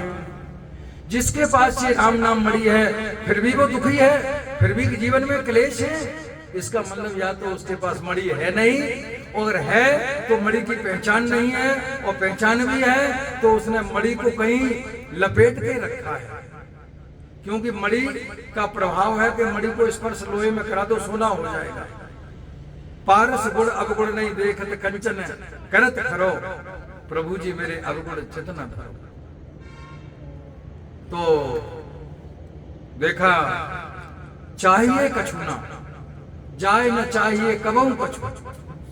तो क्या चाहिए। बोले तुम सन सहज सने, बोले आपका प्रेम चाहिए, आपका स्नेह चाहिए और कुछ नहीं चाहिए। प्रभु को छोड़कर कुछ नहीं चाहिए। कहा कि चाहो एक राम जाए जपो आठो याम, और दाम सोना काम जामे भरे कोट रोग। बोले दाम में तो वो तो लोगों को जब तक आता नहीं है तभी तक दिखाई देता है, जब दाम बढ़ता है तो कहता है कि अब तो नींद हराम है। नींद भी गोली खा के नींद लेनी पड़ती है, नींद ही नहीं आती। जामे भरे कोट रोग हैं, अर्थ न धर्म न काम रुचि, गति न चहो निर्वाण, जन्म जन्म रति राम पद, यह परदान नयान। न धनम न जनम न सुंदरीम कविताम, बा जगदीश कामये, न पारमेष्ठम न महेंद्र दृष्टम, न सार्वभौमम न रसाधिपत्यम, न योग सिद्धीर पुनर्भवम वा, मयि अर्पितात्मे क्षति मद्दिनान्यत्। हे नाथ, मुझे न योग चाहिए, न सिद्धि चाहिए, न रिद्धि चाहिए। तो वक्त कहता है कि खुदा करे मजा इंतजार का ना मटे, चाहे वो दे मेरे सवाल का जवाब परसों में। भगवान मिले न मिले, लेकिन प्रतीक्षा में ही सारा जीवन बीत जाए तो और अच्छी बात है। मिलने के बाद तो उत्साह ही समाप्त हो जाता है। तो इन बादशाहों की बात ही क्या है। ब्रह्मा विष्णु महेश भी यदि इन्हें लुभाना चाहें तो नहीं लुभा सकते। क्यों? विधि हरिहर तप देख अपारा, मनु समीप ए बहुबार। मनु जी महाराज जब नैमिषारण्य में तपस्या कर रहे हैं तो स्वयं ब्रह्मा, स्वयं विष्णु, स्वयं शंकर एक बार नहीं आए, बहुबारा। मांगो पर बहु भांत लुभाए। अरे बोले बाबा हो गई तुम्हारी तपस्या पूरी, वरदान मांग लो। लेकिन परम धीर नहीं चलत चलाए। बोले कुछ नहीं चाहिए। तो कहने का तात्पर्य, भक्ति के अतिरिक्त यदि भगवान भी इन्हें कुछ देना चाहें तो साफ इनकार कर देते हैं। भक्ति के अलावा कुछ नहीं चाहिए। भक्त भी कमहटी नहीं होते, इनकी एक टेक होती है। भक्त कहता है कि बने तो रघुवर ते बने, के बिगड़े भरपूर, और तुलसी बने जो और ते ता बनवे में धूल। क्या बात है। गोस्वामी तुलसीदास जी की बाह में एक बार पीड़ा हो गई बड़ी भयंकर। इनके मित्र थे गंगाराम, शाम को गंगा जी को संध्या वंदन करने जाया करते थे।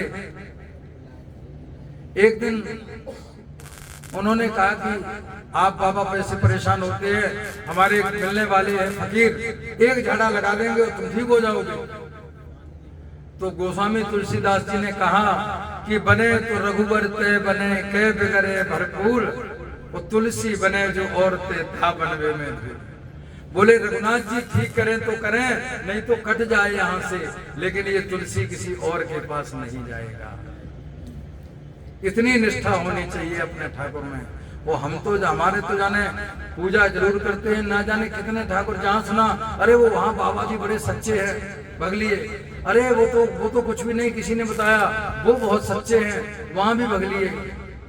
अरे कोई सच्चा नहीं है, सच्चा तो प्रभु का नाम है। राम नाम के अलावा सब झूठा है। संसार सब झूठा, एक तू ही है अनूठा, सब चूमेंगे अनूठा, एक तू न रूठा चाहिए। अरे रूठे क्यों न भाई, बातें कछू ना बसाई, एक तू ही है साही और काके द्वार जाइए। रूठे क्यों न राजा, बातें कछू नहीं काजा, एक तू ही महाराजा और काके गुण गाइए। संसार सब झूठा, एक तू ही है अनूठा, सब चूमेंगे अंगूठा, एक तू न रूठा चाहिए। तो जो भगवान पर विश्वास करने वाले लोग हैं वो जानते हैं हिलते नहीं, टस से मस नहीं होते। आज इधर देखा जलते निकास, श्री नामदेव जी ने समझ गए कि ये पुनः परीक्षा करना चाहता है, नहीं तो सेवकों को बुलाया बताया होगा है? तो आनी पर्यो पाए। अब तो बादशाह नामदेव जी के पैरों पड़ के रह गया, उठता ही नहीं है। बोले अब कहीं श्राप ना दे दें ये नाराज होकर मुझे, क्योंकि ये कुछ ले ही नहीं रहे हैं। बोले आनी पर्यो पाए। अब तो पैर पकड़ लिए नामदेव के सिकंदर बादशाह ने, प्रभु पास से बचाए लीजिए। समझ गया कि अब मैं नहीं बचूंगा, क्योंकि मैंने संत का अपराध किया है। इसे ये चौपाई मालूम थी कि निज अपराध रसाहे न काहू, सुन सुरेश रघुनाथ सुभाऊ। लेकिन भगत के रे अपमान जो करई राम रोष, अब उसे डर लग गया कि अब मैं नहीं बचूंगा। है? तो बोले आने पर पाए प्रभु पास से बचाए लीजो, कीजिए एक बात। तो संत तो दयालु होते हैं, बोले चलो कोई बात नहीं, मैं फिर क्षमा करता हूं तुमको, लेकिन एक बात याद रखना, कीजिए एक बात कहूं साधु ना दुखाइए। कभी साधु की परीक्षा मत लेना, बस एक ही बात मांगते हैं तुमसे, ले यह मान। अब तो दोनों कान पकड़ता है सिकंदर, बोले महाराज ये तो मैं पहले ही प्रतिज्ञा कर चुका हूं। बोले ले यही मान फिर कीजिए न सुध मेरी। और दूसरी बात, अब मुझे अपने यहाँ दोबारा कभी बुलाना मत। लीजिए गुणन गाय मंदिर लो जाइए, मुझे अपने यहाँ कभी मत बुलाना। और गुणन गाय मंदिर लो जाइए। और जब आप अपने घर को जा रहे हैं ना, तो भगवान के गुणानुवाद करते हुए अपने मंदिर को जाना, अपने घर को जाओ। देखी द्वार भीर, इधर से जो है नामदेव जी भगवान का गुणानुवाद करते हुए अपने घर के लिए चल दिए। मंदिर जा रहे हैं, बादशाह अपने मंदिर जा रहा है। तो देख द्वार भीर पगदासी कट बांधी, इधर कर सो उछीर कर चाहे पग गाइए। मंदिर में गए तो मंदिर में जूते चप्पल तो बाहर उतार के जाते ही हैं। तो उन्होंने देखा कि ये जूते कोई उठा न ले जाए, तो उन जूतों को लेके अपने उसमें पीताम्बर में बांध के बगल में दबा लिए और सामने खड़े होके दर्शन कर रहे। जब दर्शन कर रहे तो मंदिर के पुजारियों ने देखा कुछ और ने कहा, अरे भगाओ भगाओ यहाँ से, मंदिर के अंदर जूते लेके आ गया। लोग बड़े भगत है ना, ऊंचे ऊंचे धक्का दिया नामदेव के, अरे भगाओ भगाओ यहाँ से। बेचारे मंदिर की सीढ़ियों से लुढ़कते लुढ़कते लुढ़कते लुढ़कते नीचे पहुंच गए, छिल गए हाथ पैर, दिक्कत हो गई। लेकिन कोई बात नहीं, फिर संभल के उठे और ये तो गेट था, ठीक इसके बैक में जाके पिछवा दे, बोले यहाँ कोई नहीं डिस्टर्ब करेगा। वहां खड़े होके भगवान की प्रार्थना करने लगे। ठाकुर जी को बड़ा कष्ट हुआ, ठाकुर जी ने तो पूरे मंदिर को ही घुमा दिया, मंदिर का दरवाजा ही नामदेव के आगे कर दिया जाके, और इधर इनके सबके पीछे पीछ हो गई मंदिर की। धका धकी सिर मन में ना आई। नामदेव जी के करामात देखकर बादशाह भयवश उनके चरणों में आ गिरा। साधु अवज्ञा तुरंत भवानी, कर कल्याण अखिल के हानि। साधु सताए हानि त्रय, अर्थ धर्म और वंश। जो साधुओं को सताते हैं उनको अर्थ की हानि होती है, धन नष्ट हो जाता है उनका, धर्म नष्ट हो जाता है और उनका वंश रुक जाता है। पीला नीके देखिए रावण कौरव वंश। मोहिनी श्रीदास जी वृंदावन में टटिया स्थान के महंत बादशाह शाहजहां ने एक दिन महल में एक चित्रपट देखा जिसमें उनके दादा अकबर बादशाह एक हिंदू फकीर के सामने पृथ्वी पर साष्टांग पड़े हुए हैं। ये सत्य घटना है। बोले यार ये अकबर तो बहुत बड़े बादशाह हो गए और हमारे दादा थे, और ये एक हिंदू फकीर के पैरों पड़े हुए हैं, साष्टांग कर रहे हैं। पता लगाना चाहिए आखिर ये हिंदू फकीर है कौन। तो वो हिंदू फकीर कोई और नहीं, वो हिंदू फकीर थे टटिया आश्रम के महंत। बड़ा आश्चर्य हुआ, इतना महान सम्राट किसके सामने दीनहीन की भांति पृथ्वी पर पड़ा है। मंत्रियों से पूछा तो उन लोगों ने बताया ये श्री वृंदावन धाम के रसिक नरेश स्वामी श्री हरिदास जी। जिन्होंने श्री बांके बिहारी को प्रकट किया है। बोलिए बांके बिहारी लाल की, श्री हरिदास स्वामी महाराज की। स्वामी हरिदास बादशाह अकबर संगीत सुनने का बड़ा प्रेमी था। इनके दरबारी जो गायक थे तानसेन, जब तानसेन थे तो जब गाते थे तानसेन तो इतना सुंदर गाते थे कि जिस राग को गाते थे वो राग प्रकट हो जाता था। जैसे राग मल्हार, जेठ के महीने में भी अगर राग मल्हार गाते हैं तो बरसात शुरू हो जाती थी। राग दीपक, अगर दीपक राग गाने लगे तो बगैर माचिस के दीपक जल उठते थे। इनको राग सिद्ध थे। तो एक बार अकबर बादशाह ने कहा कि जब तुम इतना अच्छा गाते हो तो तुम्हारा गुरु कौन है? इन्होंने कहा हमारे गुरु तो स्वामी हरिदास जी हैं। बोले तुम इतना अच्छा गाते हो तो तुम्हारे गुरु कितना अच्छा गाते होंगे, कभी दर्शन कराओ उनके, बुलाओ यहाँ अकबर के दरबार में।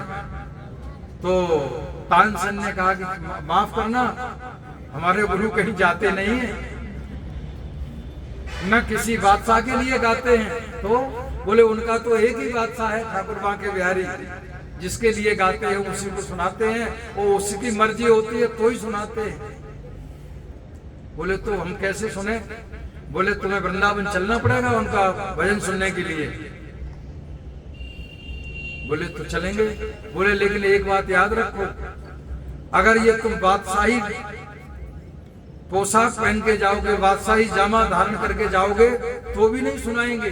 बोले तो बोले एक सिंपल सा साधारण श्रोता बन के जाओ और फिर भी उनकी कृपा हो जाए सुना दें तो तुम अपना भाग्य समझना, वरना गारंटी कुछ नहीं ले रहा हूं मैं।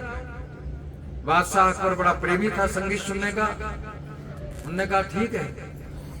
तो तानसेन और अकबर ये तीनों मिलके श्रीधाम वृंदावन में स्वामी हरिदास जी के यहाँ टटिया आश्रम पहुंचे।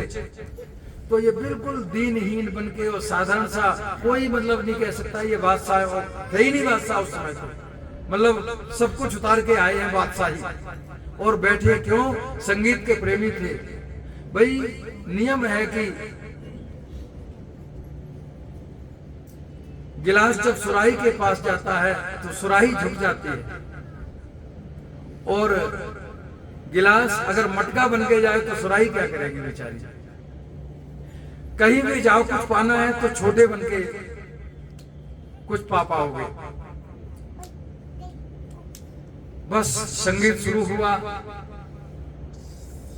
स्वामी हरिदास जी ने, तानसेन तो उनके शिष्य थे, ऐसी कुछ बात छेड़ी कि आज उन्होंने भगवान का प्रिय भजन दर्शन दो घनश्याम नाथ मोरी अखियां प्यासी रहे, मन मंदिर की प्यास बुझा दो घटघट वासी रहे, दर्शन दो घनश्याम नाथ मोरी अखियां प्यासी रहे। ऐसे ही भजन सुनाया तो अकबर बादशाह तो जहां बैठा था बैठा समाधि में लुढ़क गया, वही बेहोश हो गया। मर्मज्ञ भी था, जानकार था। अब तानसेन ने देखा ये तो एक आफत और आ गई, लेकिन वो जानते थे कोई दिक्कत नहीं। गुरुजी से दूसरा राग सुनाने को कहा। जैसे दूसरा राग सुनाया तो उसकी ऐसा राग जिससे तो मूर्छा लगी है और उससे मूर्छा जाग जाए। मूर्छा फिर सचेत हुई, जाग पड़ा, दीवाना हो गया बादशाह का। और साधारण नहीं, साष्टांग प्रणाम। वही चित्र देखा था कि एक अकबर बादशाह हिंदू फकीर स्वामी हरिदास जी के चरणों में साष्टांग लौटा हुआ है। जब ये खड़ा हुआ तो स्वामी जी से कहा कि स्वामी जी आप मेरे से कुछ मांग लो। स्वामी जी समझ गए इसको अपने बादशाही का अहंकार है। बोले नहीं मुझे कुछ नहीं चाहिए। बोले नहीं स्वामी जी फिर भी बड़ी कृपा होगी, आप अगर कुछ आदेश देंगे। समझ गए। तो अपने भक्तों से कहा कि जाओ जरा हमारा, मैं जिस पर बैठ के भजन करता हूँ चबूतरे पे, उसका एक कोना टूट गया, उसकी जरा मरम्मत करता है ना, उस पर कोई बात नहीं। बादशाह को लगा कि क्या यार ये सेवा दी है इन्होंने मुझे, लेकिन चलो फिर भी चल पड़े। वो दिव्य वृंदावन था। दिव्य वृंदावन के दर्शन करते करते जिस समय दिव्य यमुना जी के किनारे दिव्य चबूतरा, जो कबूतरा काय का पूरा चबूतरा हीरे का बना हुआ था, डायमंड का, इतना बड़ा चबूतरा जो पूरा डायमंड का बना हुआ। जैसे ही अकबर बादशाह ने देखा तो वो तो लंबी सी सांस भरी मूर्छित हो गया। बोले हम क्या, हमारे बाप दादे भी इसका कोना नहीं संभाल पा पाएंगे।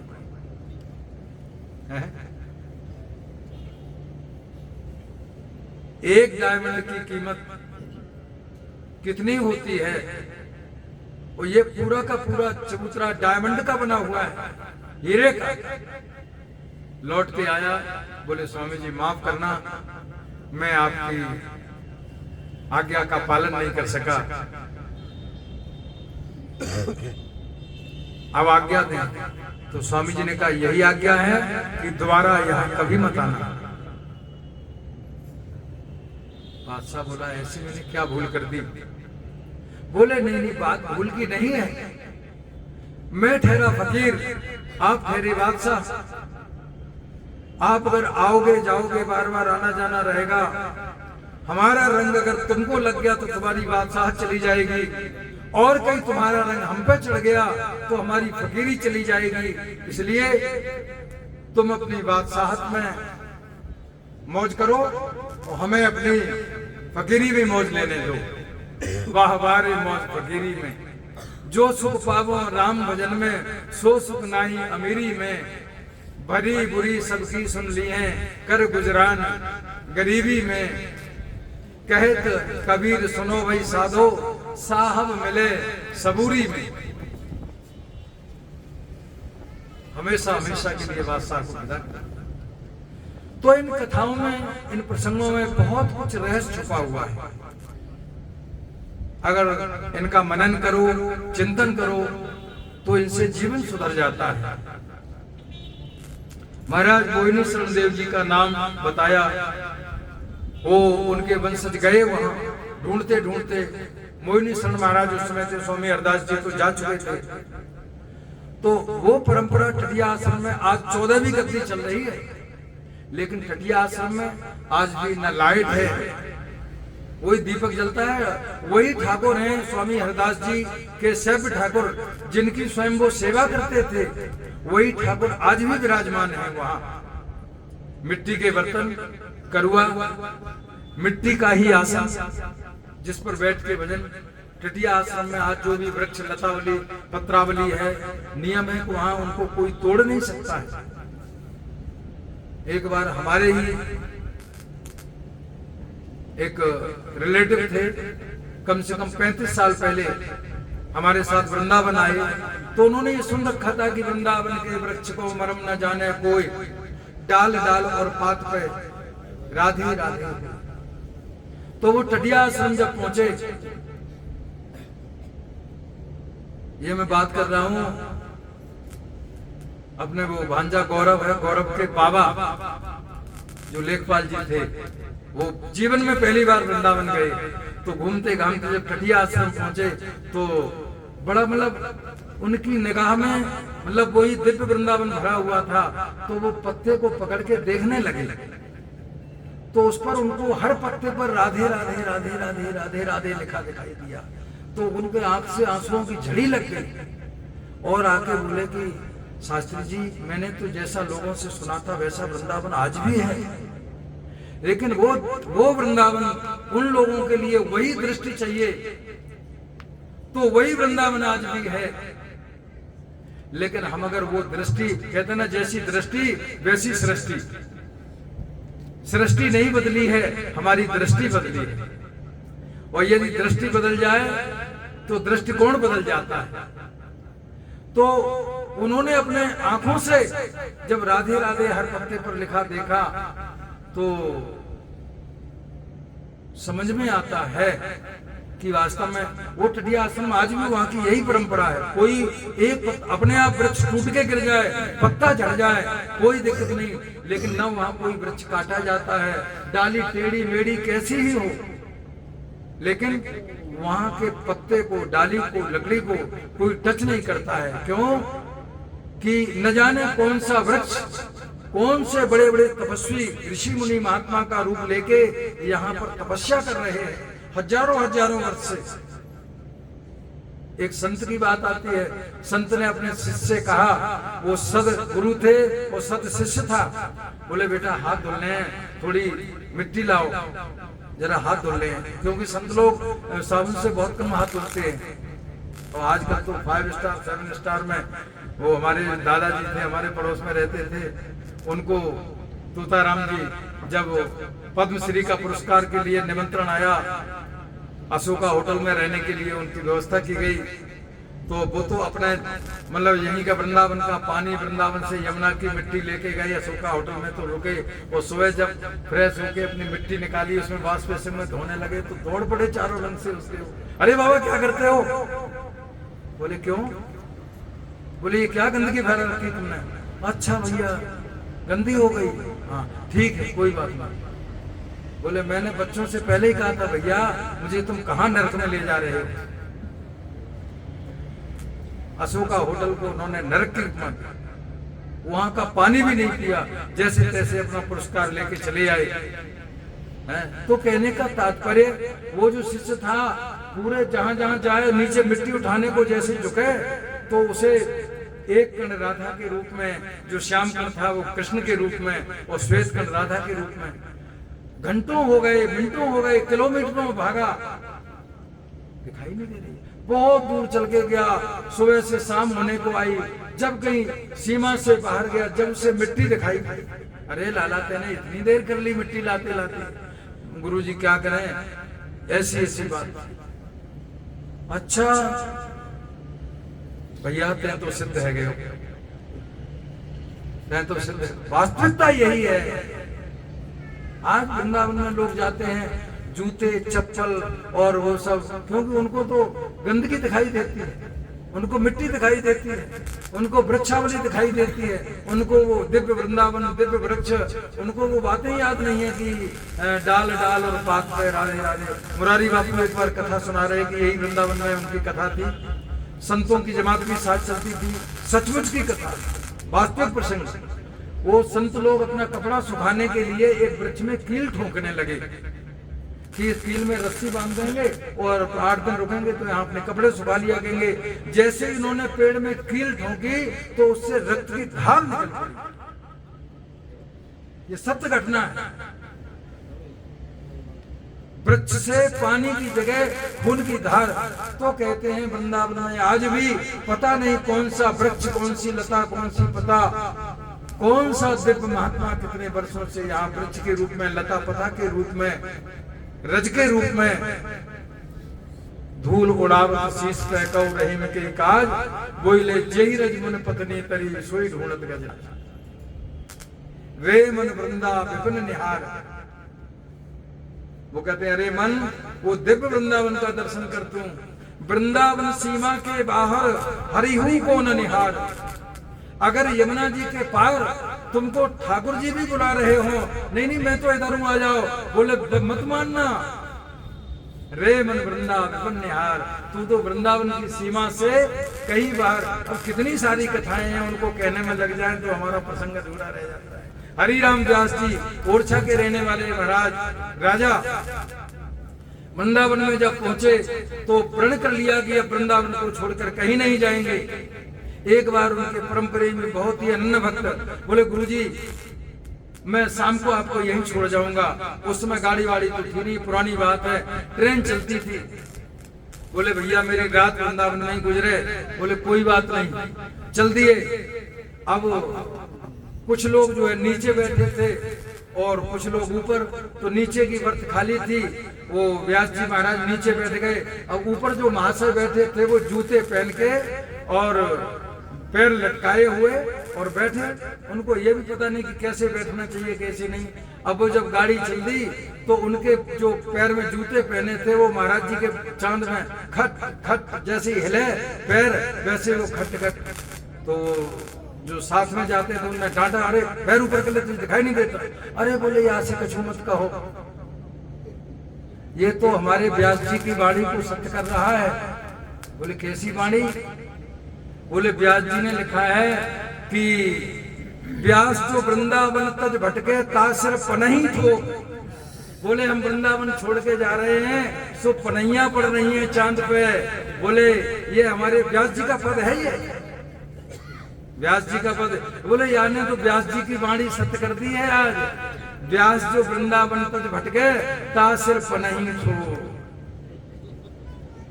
तो कहने का तात्पर्य हम आज वृंदावन जाते हैं जरूर, लेकिन उस दिव्य वृंदावन के भाव को मन में लेके जाएं तो हमें आज भी कुछ ना कुछ, क्योंकि वृंदावनम परत्यज पाद में गम न गच्छति। आज भी ठाकुर बांके बिहारी, वृंदावन बिहारी, राधा रमण, राधा वल्लभ अनेक रूप हैं उनके, लेकिन वो कहते हैं कि एक पग भी कहीं नहीं गए हुए हैं। वृंदावनम परित्यज, वृंदावन को छोड़ के पाद में कम। बोले लंबे तो जाएंगे कहां, पाद में एक पग भी कहीं नहीं गए हुए वो वृंदावन। तो आज इधर श्री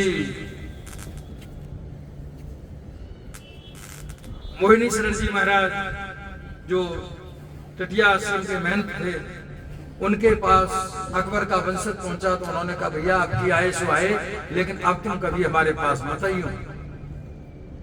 तो कहने का तात्पर्य एक वो समय था, एक आज का समय है।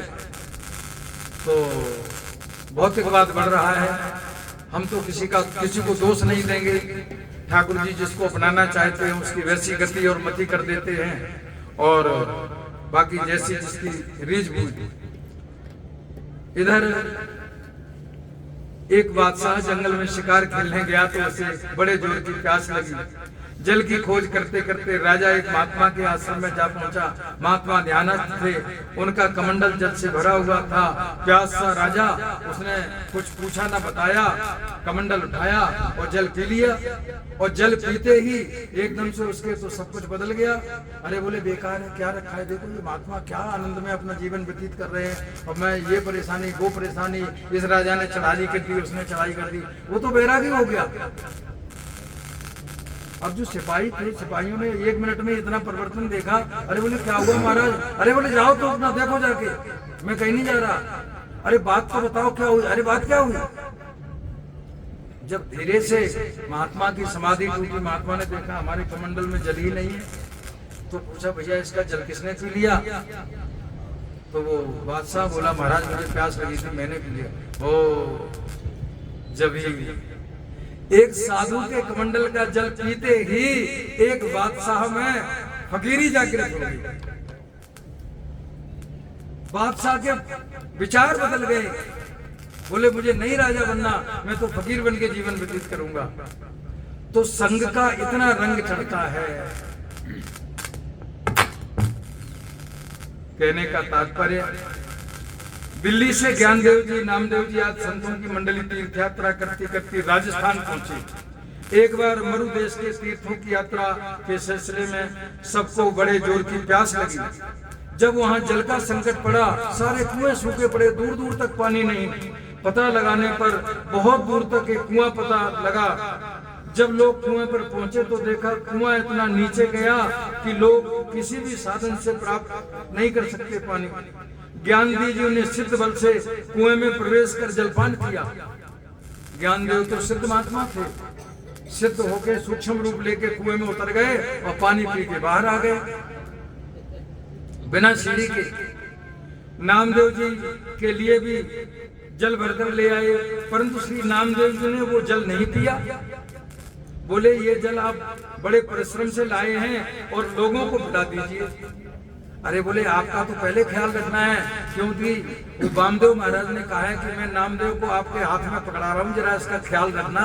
तो मुझे आपका पहले ख्याल रहता है क्या पांडुरंग को? तो नामदेव ने कहा कि जब तुमको इतनी चिंता है तो क्या पांडुरंग को हमारी चिंता नहीं है? देखिए इसको कहते हैं विश्वास। पांडुरंग कौन? भगवान पंडरीनाथ। बोले जब तुमको चिंता है तो क्या उसे हमारी चिंता नहीं है? मैं तो पांडुरंग के हाथ से ही जलपान करूंगा। नामदेव ने कहा मैं पांडुरंग के हाथ से ही जलपान करूंगा। श्री नामदेव जी के इतना कहते ही एकदम से कुएं में नीचे से धार फूटी और पूरा कुआं लबलबाता हुआ ऊपर तक जल से भर गया।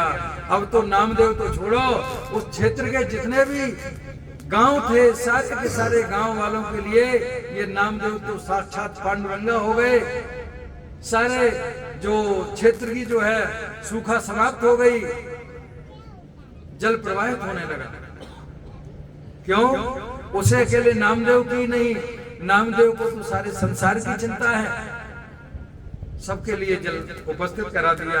नामदेव जी के साथ सबने वो दिव्य जल पान किया। श्री ज्ञानदेव जी ने श्री नामदेव जी को हृदय से लगाकर उनकी बड़ी प्रशंसा की। श्री नामदेव जी ने कहा प्रशंसा के बाद फिर पात्र तो पांडुरंग है। बोले हमारी प्रशंसा मत करो, प्रशंसा करो ठाकुर की। देखो इस संसार में जो कुछ अच्छाई है, जो कुछ गुण है वो तो ठाकुर के हैं, और जो कुछ अवगुण है, जो बुराई है वो हमारी है। ये हमेशा याद रखें। जिनको भक्तों की इतनी चिंता रहती है, इस प्रकार ये लोग तीर्थ यात्रा करके पुनः पंढरपुर लौट आए थे। अब श्री नामदेव जी ने विचार किया कि पहले पंडरीनाथ जी का दर्शन कर लूं, फिर इनका नियम था उसका पद सुन लूं, जब चलूं। मंदिर पहुंचने पर भीड़ देखकर उनका दर्शन किया और दर्शन करके अपने को कृतकृत किया। एक सुंदर सा पद गाया और पद गाने के साथ साथ भगवान को प्रणाम करके वहां से आगे बढ़े। तो आज का समय प्रेमियों पूरा होता है, थोड़ा भगवान का नाम संकीर्तन करके, और बस 2 दिन बाकी और है। नामदेव जी का चरित्र चल ही रहा है। अभी तो नामदेव जी का चरित्र का जो 3 प्रसंग हैं, नाम निष्ठा, तुलसी निष्ठा और एकादशी निष्ठा, वो तो अभी शुरू ही नहीं हुई है। तो संभवतः कल जो है नाम निष्ठा आएगी और परसों तुलसी निष्ठा आएगी, और 2 ही दिन अब बाकी हैं। तो 2 दिन में नाम, तुलसी और एकादशी निष्ठा करके ये प्रसंग पूरा हो जाएगा। सीताराम सीताराम सीताराम कही